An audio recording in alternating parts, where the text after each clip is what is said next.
Roma pasal 1 ayat 1, dari Paulus hamba Kristus Yesus yang dipanggil menjadi rasul dan dikuduskan untuk memberitakan Injil Allah. Hamba dipanggil dan dikuduskan. Saudara-saudara, dalam Roma pasal 1 ayat 1 dipanggil menjadi rasul. Berarti Paulus telah dipilih oleh Allah untuk menjadi rasulnya.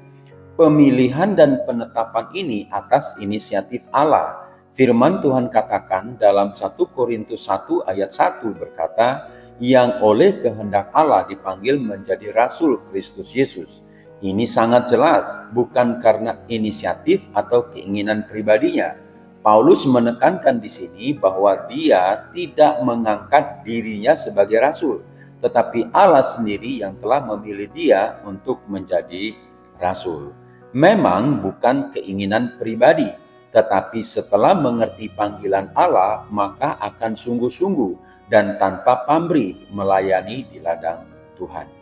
Saudara-saudara, mempelajari dari Paulus, maka kita dapat mengambil kesimpulan bahwa menjadi hamba Tuhan haruslah panggilan dari Allah, bukan karena kerinduan atau karena sekedar terbeban, apalagi karena dinasti.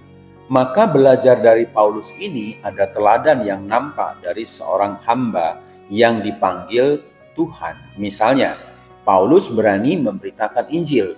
Dia tidak bisu di hadapan orang kaya yang juga dianggap terhormat.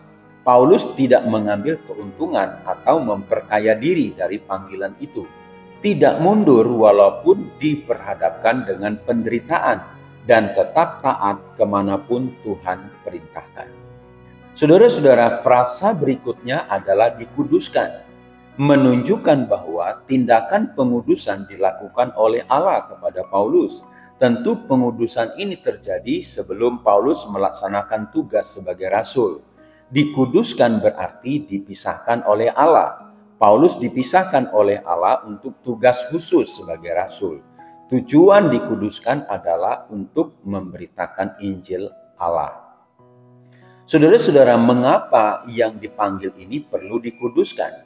Karena pemberitaan Injil adalah tugas yang kudus.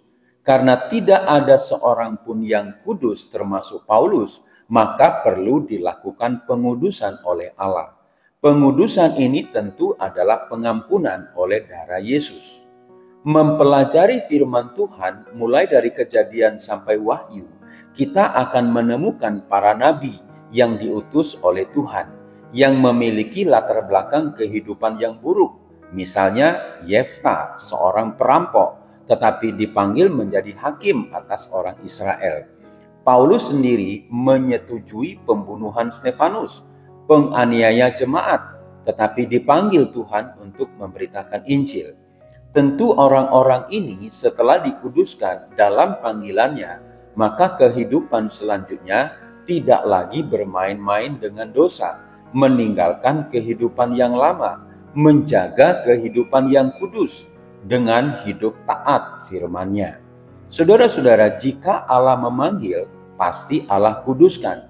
Jika Allah memanggil, pasti Allah memperlengkapi.